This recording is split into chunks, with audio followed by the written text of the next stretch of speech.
In the last unit, we looked at going about naming alkanes, and we went through the basic guidelines and principles that we use for coming up with names of alkanes using the so-called IUPAC nomenclature. IUPAC stands for International Union of Pure and Applied Chemistry. It's the governing body that meets and decides how organic molecules should be named universally, so that if you're trying to communicate with a scientist in Japan or some other country, it's established that you will both be using the same rules for naming your organic molecules, so there's no ambiguity in communicating with folks from other countries about exactly what molecule you're talking about. So the IUPAC, International Union of Pure and Applied Chemistry, sets those guidelines. And so last time we talked about those guidelines and went through one or two examples of that. What we're going to do now is go through some additional examples of naming alkanes using some of the finer details of the nomenclature rules. So I refer you back here as we go onward to our guideline sheet for coming up with names of alkanes. And we're going to apply the information from that guideline sheet toward naming the molecules that I've drawn here on the right-hand side. So these molecules that I've drawn on the right-hand side, what we're going to do is go through these three guidelines and some of the subpoints underneath to allow us to come up with names for these molecules. All right, so let's take it from the top, looking at that structure in the upper right-hand corner. First thing you need to do is find the longest continuous carbon chain. That's the longest chain you can find in the molecule without lifting your finger, without lifting your pencil, or your stylus, or whatever else you're using. And that longest continuous carbon chain is going to be what we use to determine the parent name, the last part of the name of the molecule, based on how many carbons there are in that longest carbon chain. So I'm going to go through an outline in red, a longest carbon chain. So we'll go through and try to find the longest carbon chain. You can even hit pause here to allow yourself to look for the longest carbon chain to get as involved as possible in this process. So looking for the longest carbon chain in here, thinking about where we can plug that longest carbon chain. So let's say we start here and we go 1, 2, 3, 4, 5, 6, 7, 8. That's one possibility for our longest carbon chain. Are there any other carbon chains in there that are 8 carbons or longer though? So if we look around and we're looking for longest carbon chains that are 8 carbons at least or longer, since we're looking for the longest carbon chain, do we find any other possibilities there? So if we look at going from right here, boom, boom, boom, we can go down to here, here, and here. It doesn't matter if you go up to the last carbon or down, it's the same length of chain either way. So those two are synonyms since those two groups are symmetrical to one another. So we found that this chain is also 8 carbons. And so we need to know which is the correct way to go about numbering and naming the longest carbon chain. Which of those longer carbon chains, the one that we've mapped out in red that's 8 carbons, or the one that we mapped out in green that is also 8 carbons, are we going to use to come up with the name for this molecule? To come up with the name for the parent chain, what we do is if there's more than one longest carbon chain, and they're tied, so both have 8 carbons in this case, then what we're going to do is we are going to find the longer carbon chain that has more branches on it. So we're following this guideline right here in red. If multiple chains are tied for the longest, choose the one that has the larger number of branches. So which of these two chains that we've drawn out, the red one or the green one, have the larger number of branches coming off? So we're going to count the number of branches coming off of both the red chain and it's coming off of the green chain.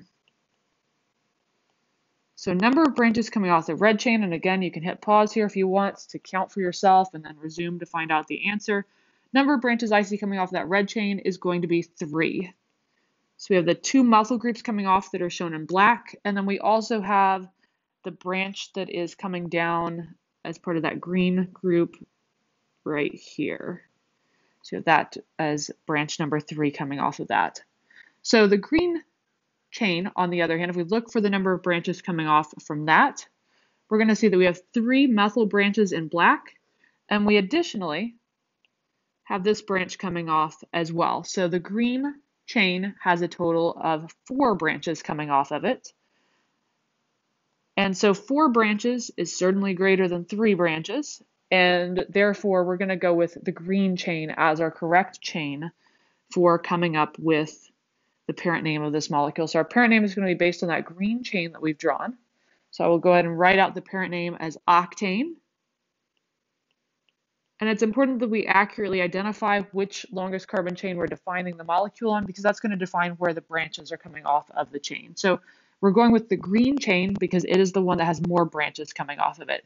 Now we're going to number that longest carbon chain, beginning at the end closer to a branch. So we have to ask ourselves, do we want to start numbering the longest carbon chain down here, with that being number 1 at the very end and number 2 right here? Or do we want to start numbering it right here with 1 here and 2 here? So the guidelines say that we want to start numbering here in point 2 from the end closer to a branch, also known as a substituent.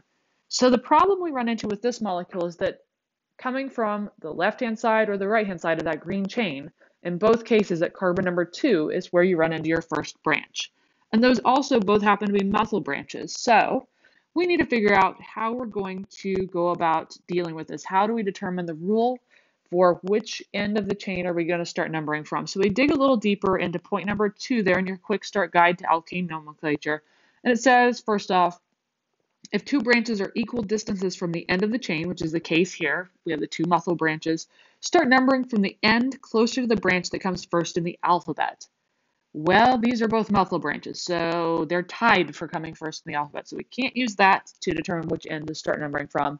And then we come to the next item there, which says if 2 identical branches are equal distances from the end, bingo, that's what we have here, since we have 2 methyl branches, both at carbon number 2.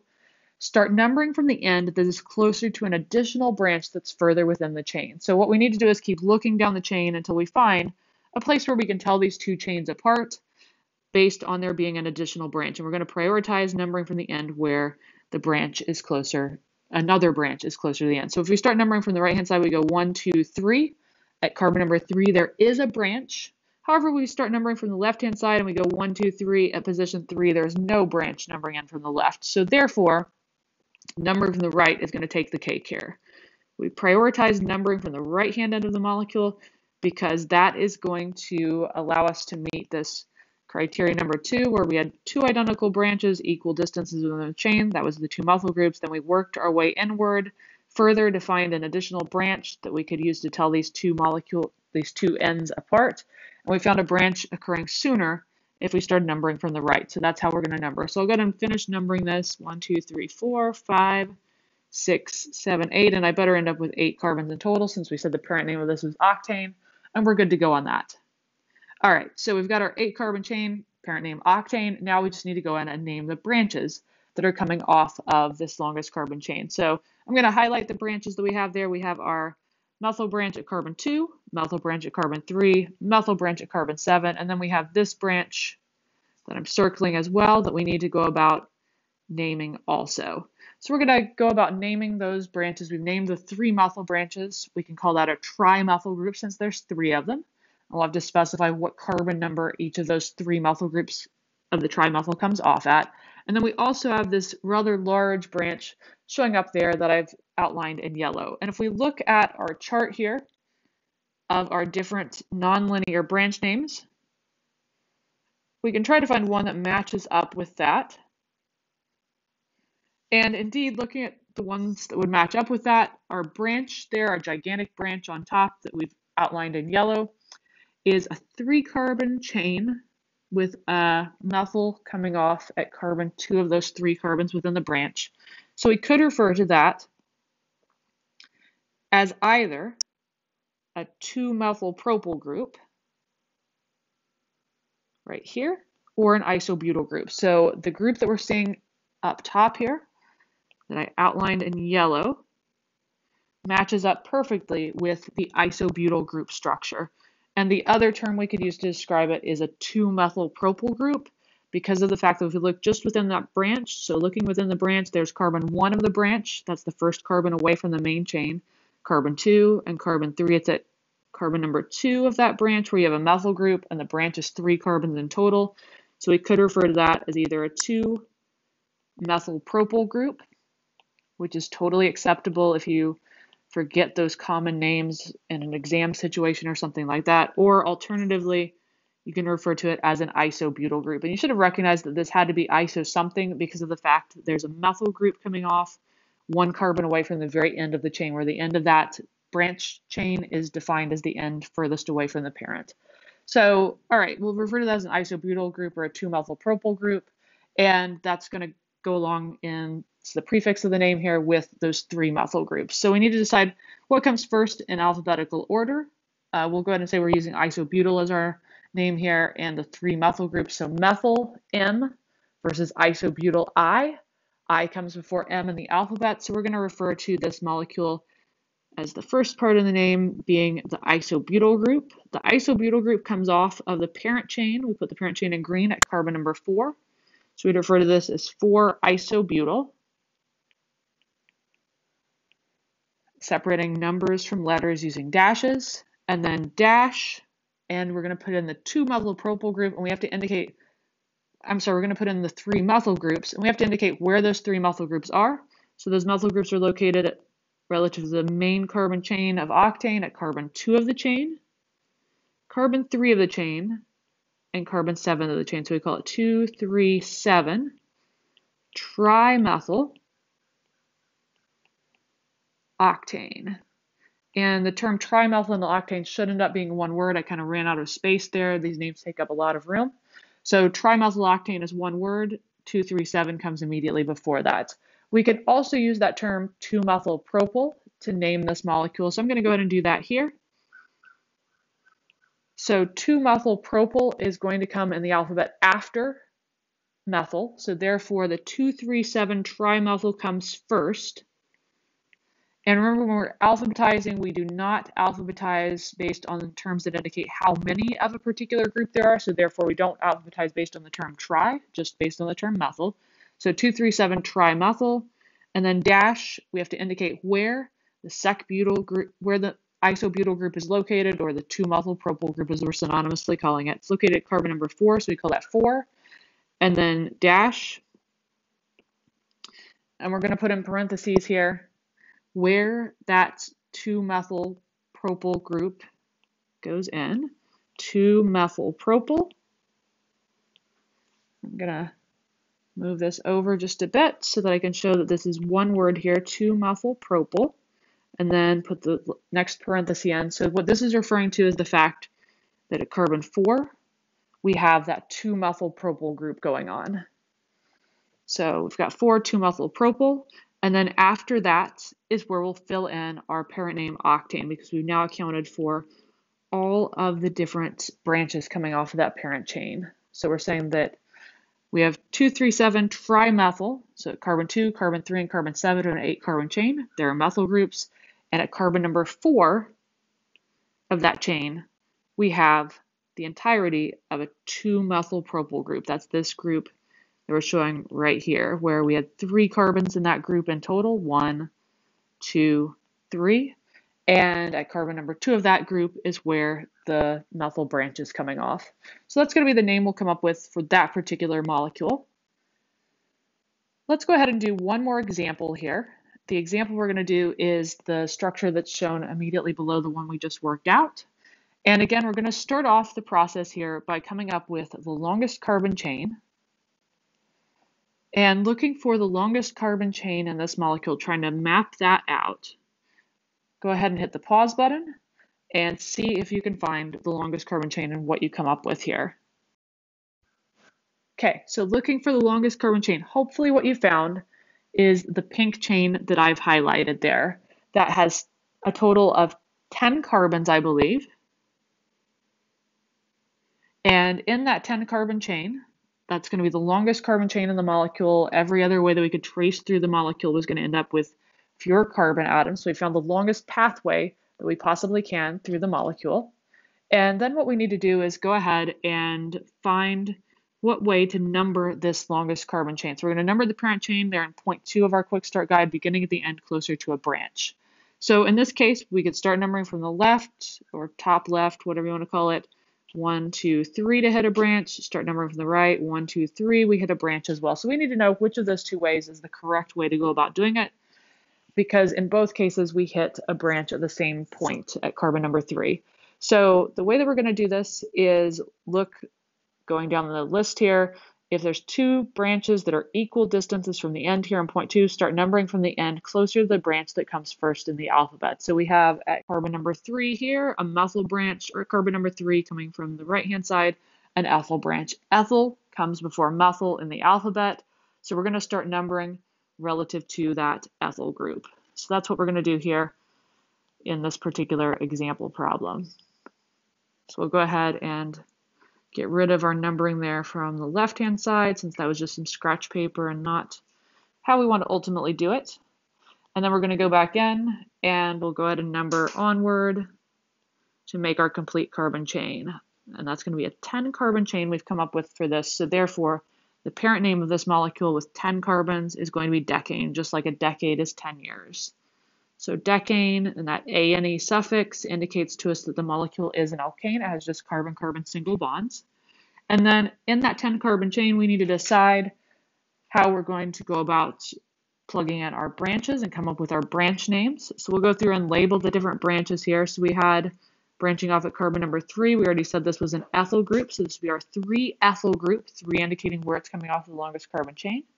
At carbon 8, we have a methyl group. At carbon 7, we have a methyl group as well. So we have a dimethyl group in the molecule.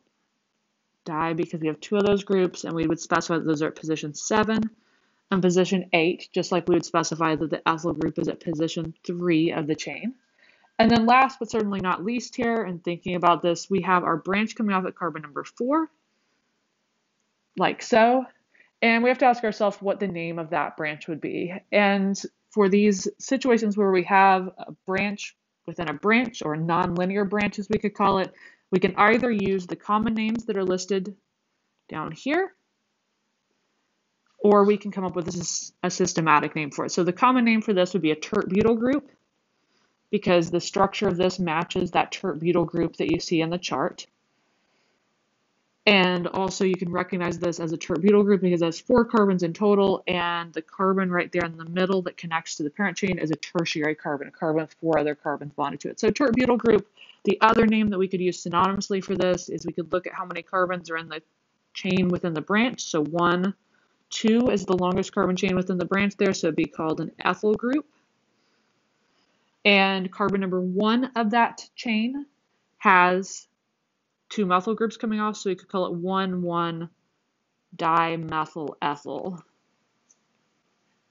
as a synonym for that. So either tert-butyl or 1,1-dimethyl ethyl are the names that we will use for that, and those will both be plugged in at position number 4 of our longest carbon chain. So let's go ahead and fill this information in, keeping in mind our guidelines that we need to plug these items in alphabetical order. And when we're alphabetizing, we're going to ignore the term di, which indicates how many of the group there are rather than what the group is. So parent name, decane, I'm going to go ahead and rewrite down here because as usual, I've ran out of space for the gigantic name that we're going to be listing here. And then we're going to specify where the different groups are located at. So different groups are located at position number 3, 4, 7, and 8. We're going to list these in alphabetical order. So ethyl versus methyl versus, we'll go with the term tert here. So ethyl, methyl, terts. Ethyl is going to come first. So we need to list the term ethyl as the first part of the name. So I'm going to list this all the way over here just to make sure I have enough space for everything. So 3-ethyl, because the ethyl group is at position 3 of the chain. And then methyl comes next in the alphabet. So 7, 8. Dimethyl. And again, we're always separating numbers from letters with dashes. We have no spaces in here. Everything's just a continuous string separated by dashes. So 7, 8 dimethyl, and then at position 4 is where the tert-butyl group is. So we do 4-tert-butyl. And I still ran out of space here. So tert-butyl decane, and butyl decane is one word there. The alternative terminology that we can use for this, I'm going to try to give myself even more space here, is that we can start off instead referring to our tert-butyl group as a 1,1-dimethyl ethyl group. That's going to impact our alphabetization. Possibly because we're going to be alphabetizing based on methyl ethyl rather than based on tert-butyl. So let's go ahead and do that. So 3-ethyl is still first in the alphabet, so we're going to list 3-ethyl. And then as it turns out, 7,8-dimethyl is second in the alphabet because methyl comes before methyl ethyl in the alphabet. So 7,8-dimethyl. And then finally, we have our 1,1-dimethyl ethyl group that is at position 4. So we put 4 in here. And then in parentheses, we're going to put our 1,1-dimethyl ethyl group because what's in parentheses means that this is entirely a part of a branch, not part of the parent chain, and it's all coming off the parent chain at position 4. So 1,1-dimethyl ethyl, and then parenthesis, and then running right into that is the term decane. So we've accounted for all the branches coming off of this molecule. We've accounted for the longest carbon chain, and we've come up with a gigantic Scrabble word here that probably wouldn't actually be accepted in Scrabble. So with that, we're going to conclude our nomenclature of these alkanes. We will return in another segment to naming of cycloalkanes, alkanes where the atoms are locked in a ring. We're going to refer to those as cyclocompounds, and we'll have some additional special nomenclature features that we need to talk about with regard to those.